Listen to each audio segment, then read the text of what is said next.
What's up, Cave Dwellers? I'm Gabe. And I'm Brandon. And Brandon, what are we doing today? We're thanking our sponsor.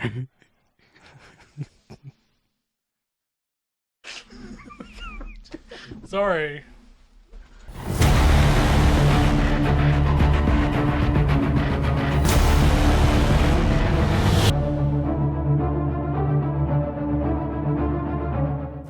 What's up, Cave Dwellers? I'm Gabe. And I'm Brandon. And Brandon, what are we doing today? Thanking our sponsors. That's right. RPGhiring.com.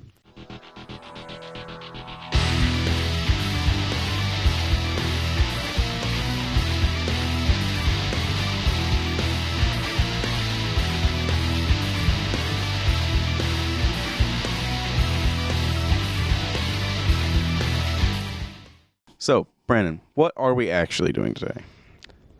Jurassic Park review. That's right. We're reviewing the new Jurassic Park movie, so if you haven't seen it yet, go watch it. Warning, spoilers. Yes. Lots of them. All of them. So, first thing, because you're a big Jurassic Park guy. You had the Lego build. Yeah. You love Ian, the character of Yes. Ian. I guess the first question is, what did you like about it? I liked that it had the old cast. I like all the tributes to the original movies, and one of my favorite things, but they put in a Giga. They threw a Giga in there. Love Gigas, and then they also threw in a Therizinosaur. So Yes. I could have used more of the original soundtrack. yeah, that would have been really nice. So when they did play the songs, I did like that. Mm-hmm. So that was good. I like all the original cast coming back. I love Ian. I wish I do wish there was more Ian. Mm-hmm. But I love Ian. Just classic. Tributes to all the original scenes and yeah. everything. It was wonderful. You were really stoked about this movie. You were really excited about it. Why were you Yeah. excited about it? Old cast. It's my favorite franchise. I get to see Ian again. Favorite actor is Goldblum. Super stoked about all of that. It was wonderful. I was excited about it just because of the original cast. Mm-hmm. Like seeing those guys, all really good actors in their own right, and in other movies too or shows. They've all the guy that plays Grant has done a ton of stuff. Mm-hmm. He was on Peaky Blinders for a while. I didn't like that. Really good show. I didn't like that. I know he was a bad guy on Peaky Blinders, It ruined it. but he did a really good job. I know, but I didn't like it. Laura Dern, she has done a ton of movies and got a lot of awards and stuff. Mm-hmm. And of course, Jeff Goldblum's just he's just Goldbluming. Mm-hmm. Yeah, Absolutely. That's all you need. So, in saying all that, do you think it was a good ending to the franchise? No. Do I think they should continue it though? No. Just end it. Why was it not a good Okay. ending to the franchise? It made no sense. There was no thought behind the entire plot. It was literally just, let's just throw something random together and focus it around just throwing in a bunch of tributes to the old movies and throwing in the old cast because that's all we got left and probably want to make money and that's it. There's Right. It felt like sort of a cash grab. It's like, hey, let's throw all the old actors in there. Mm-hmm. Let's get the new actors and just combine it all, throw it into a blender, see what happens. The bad guy, you don't really see his motivation. Mm-hmm. So it wasn't really the greatest ending. Also, the fact that all the dinosaurs were still alive, that's a problem. I feel like that's a problem. Like, oh, you're going to kill the dinosaurs. I get that.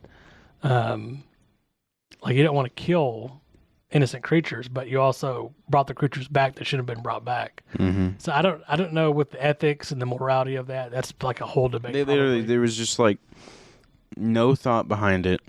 And it could have worked. Like the whole locust thing, it could have worked.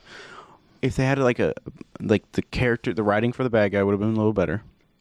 The writing for the evil company would have been better. To me, as long as there's still dinosaurs alive, there's still possibilities for future things. And it's not ended because there's still dinosaurs, which shouldn't exist anyways. There might be a spinoff or something else that comes after this.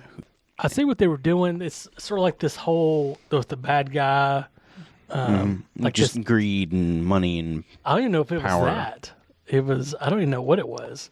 That's what's so confusing about it. It's sort of like they took, okay, let's find like this quirky type character that's like a tech billionaire. Mm-hmm. and stick him in there, and he's sort of like an oddball guy because he's a tech billionaire. Like, he says that he's trying to do all this for genetic stuff. And he's still, like, he never even gives his reason as to why he's doing it and why he doesn't want to shut down the program or anything. Yeah, he says he wants it for the genetic stuff to help cure cancer and different diseases, which he kind of does. He does. Yeah. But the whole locust thing is very confusing. Why would you bring back the locust? That doesn't make any sense. Yeah, that was out of nowhere. Never gave his reasoning. What was the reasoning for bringing those back and then releasing them and letting them? I didn't ever get that. And he's trying to cover it up. Okay, well, why did you make him in the first place? That's just really weird. Yeah. And then his motivations weren't. I don't know what his motivation was. And then the whole firestorm thing made no sense. They would have died. Yeah, they would have got toasted. Yeah.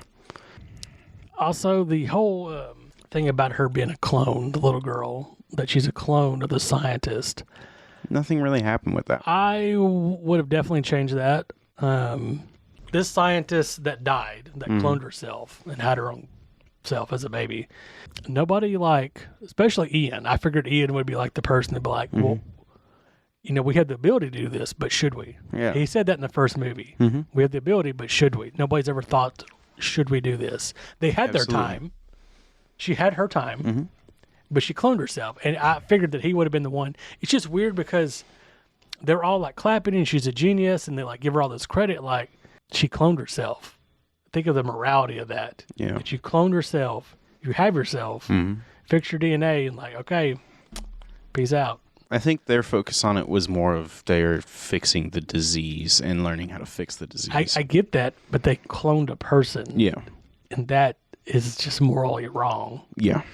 And no one questioned it at all. Yeah. In the movie. And I figured Ian would have been the one to question it. Yeah. But overall, it's a popcorn movie. Yep. That's what a movie I call. That's not necessarily the plot is like super good. It's a popcorn movie. You go in there, you enjoy it, you eat your popcorn. Don't try to dig deep into it. Don't try to notice that Chris Pratt every time he sees a dinosaur goes. Yeah. Don't think about it. Just let it happen. It was worth watching. It was worth watching. It's not worth to just not watch it and only hear our review on it. You definitely need to watch it. But as far as that goes, I think that's all we've got on the movie review today. We do have interviews, though. We do have interviews, don't we? Yeah. Let's do them. Yeah.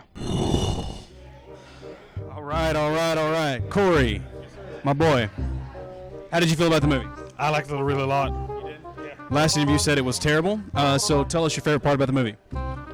When the T-Rex and the Giga Raptor fought at the very end of it was really nice. The typical dinosaur, big dinosaur versus big dinosaur. So how many dinosaurs did you count in the movie? I did not. Did you like the part where the raptor jumped out of the plane and couldn't get his parachute because he has little arms? That wasn't in there. You were asleep. He was asleep, guys. Hey, come here, come closer. How did you feel about the movie? It was good. You like it? What was your favorite part about the movie? The fire went in the dinosaur's mouth. Okay. All right. So what was your favorite dinosaur in the movie? I don't know. You don't know. How many dinosaurs did you count in the movie? I didn't count any.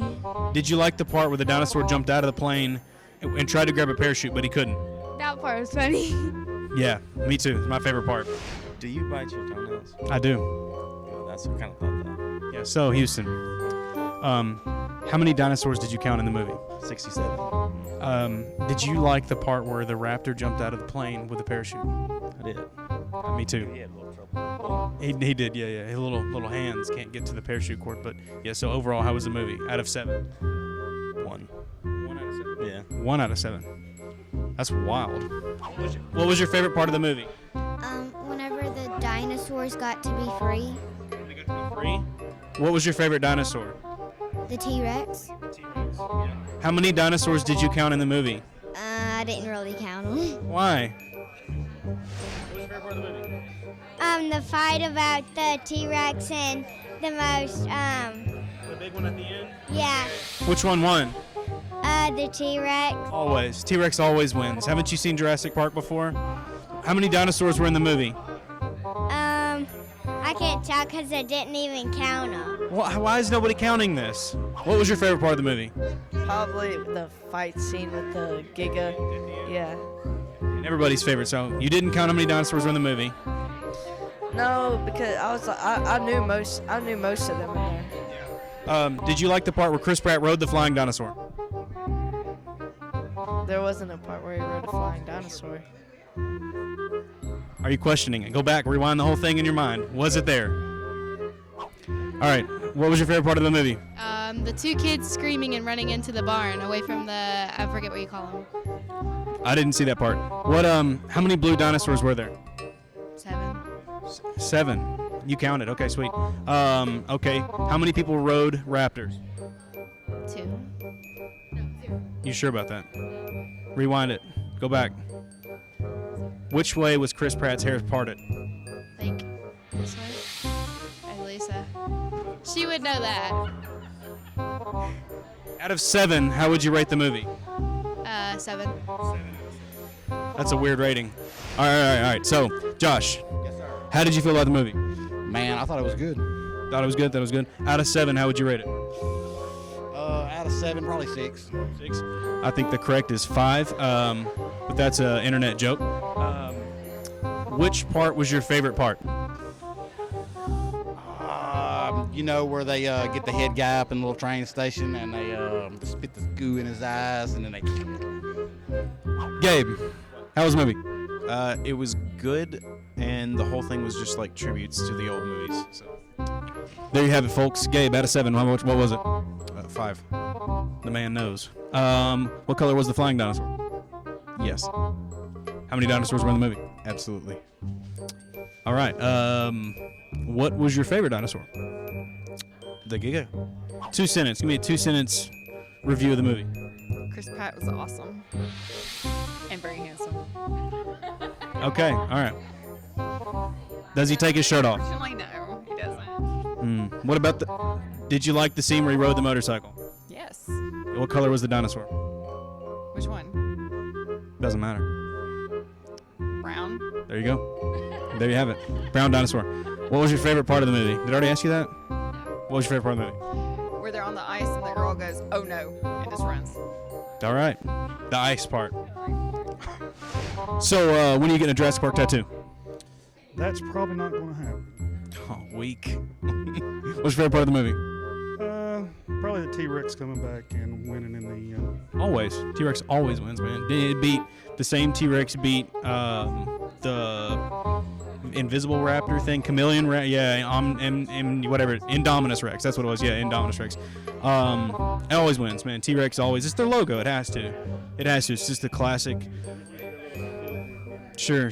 So how did you feel about when Owen died? When Owen died? No, I must have fell asleep during that part because I missed it. Did you like the part where Liam Neeson got in the dinosaur suit? I did. Yeah, that was a good part. I only wanted to see one dinosaur. I didn't get to see him. It was the Jacophosaurus. Wonderful interviews with our people there. Gotta love the interviews, guys. Yes. We get real fan reviews. It's wonderful. Right out of the theater. Mhm. It's fantastic. Anyways, let's move on to the giveaways. I love giveaways, especially this week. This week we're giving away Jameson Murdoch. Correct. Let's find the winners.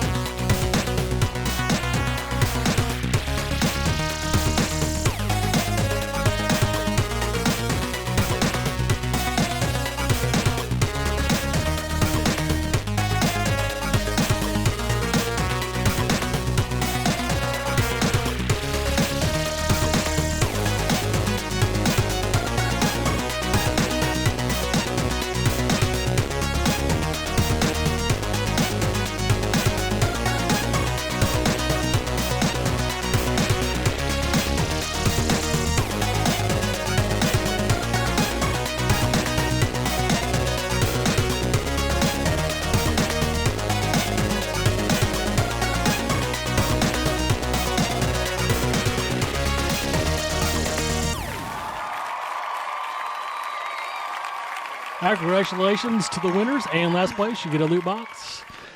Let's move on to this week's Artist Spotlight. with Chris Colyer.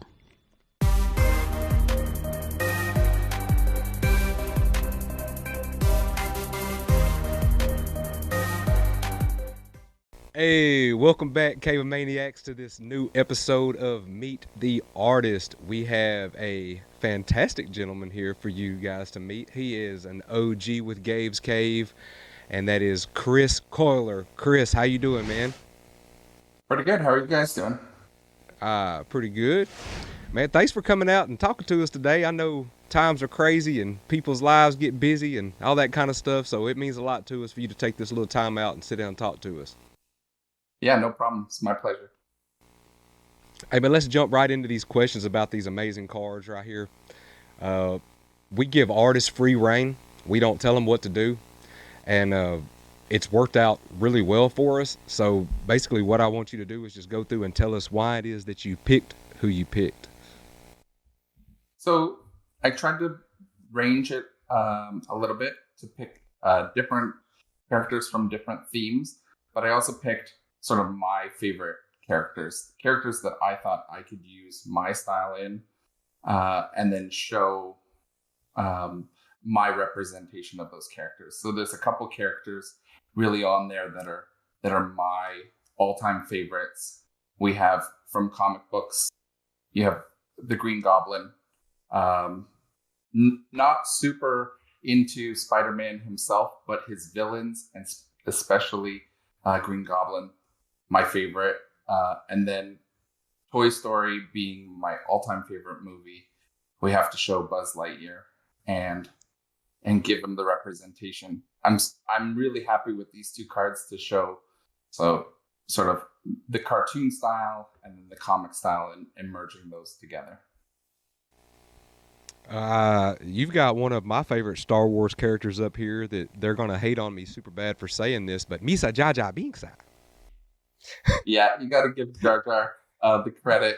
He kind of carries those first three movies. I know it. I know we're gonna get a lot of flack for that, but I mean, Jar Jar, to me, I like the comic relief. I don't take Star Wars too seriously. I love it to pieces, but you know, you gotta laugh every once in a while. All right, well, let's run through the cards real quick and just point them out. And we do have Buzz Lightyear. Yep. We have Kitty Pryde with Magic's Dragon. Yep. We have the Goblin. We have Dwight. Everybody loves the elf Dwight. We have Jar Jar. We have Deadpool. We have Ahsoka. We have the Legos Joker. I love this Legos Joker. We have the Ghostbusters here, and we have 11. I'm a big Stranger Things guy. I like this. I like this 11 card. It's got the little bit, just the tiniest little bit of blood coming out of the nose. Some really fantastic cards. Great, thank you. So tell everybody what it is that you used to do these cards. What was the mediums that you used? So with most of my cards, it's going to be alcohol markers. I use Micron fine liner pens to do the black outlines. Sort of the process is to sketch it out with pencil. Then I do the black lining and then come in with alcohol markers and finish it off. Every once in a while, I'll pull out some colored pencils and do some fine details. But I think for the most part on these cards, it's simply alcohol markers. Well, you said the word style when you first started talking to me, and your style definitely stands out, and we enjoy it here at Gabe's Cave. How long would you say it takes you to do one of these cards the way that you do them? So it depends on how many characters are on the card, but generally, once I get going into a set of cards, it takes me about 45 minutes to an hour to complete one card, from penciling to completed work. But generally, I tend to do them in batches. In a sense, I will do a bunch of pencil work and then later on do a bunch of the ink work and the coloring. I find when I'm in the zone of running with the pencil, It's a different action, more free flowing sketching, and then I'll just work on a bunch of cards in a row. Well, you're definitely talented, and it shows in here in this work that people are going to get a chance to hold in their hand and admire and keep for a very long time, we do hope. Do you have anything else going on right now that you might like to talk about? Any projects that are coming up that you can tell us about? Or maybe just tell us that you got something coming up that you can't tell us about. So I've got some licensed cards coming up for some Star Wars sets, some that we've already done months ago, and that they're yet to be released. So I'm excited to see those release in the next little while. I've been doing some projects on my own, different series of cards. I did a couple basketball players, a couple classic horror characters, and I've also worked on a small fan art set of the Ghostbusters original cast. So I made a card for each one of the original cast members on the team, plus a Slimer card, and then made a limited edition 100 run set of that card set, and it's available on my Etsy. Okay. What is your Etsy? So you can find me on Etsy at Turt Puzzlin. TURT and then Puzzlin. Okay. The easiest way to find me is like right here, Turt99 on Instagram. From there, all my links are available. It's sort of the shortest link. But even if you search for my name, Chris Colyer, on Etsy, you'd find me as well. That is a nice banner. Yes. Thank you very much to the Gabe's Cave team for that banner. I'm so excited. I'm actually doing my first conventions this year, and I'm super excited to put this out on display.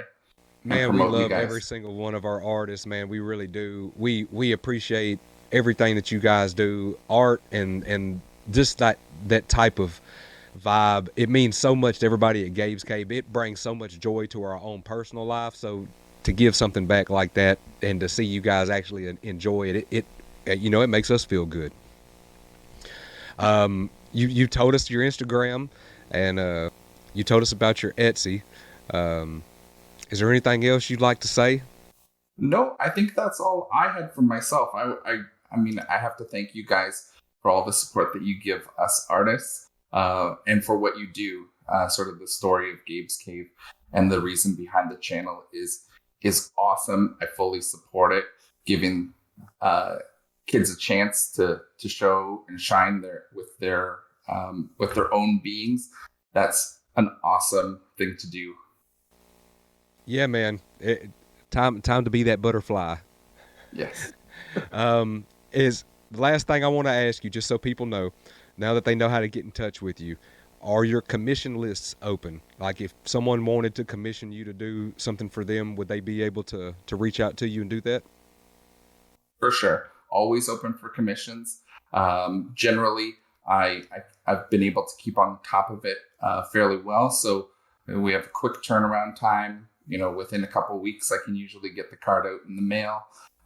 Always open for all sorts of subjects and different things. If you like the style, we can definitely get it on a card with the characters that you love. Yeah, man. Well, hopefully everybody likes it as much as we do. We are all big fans of your cards. And man, once again, look, we really appreciate you coming on. All of you guys heard, his commission lists are always open. So y'all hit Chris up. Chris, man, thanks for coming on the show. Thanks for having me. Bye-bye, man.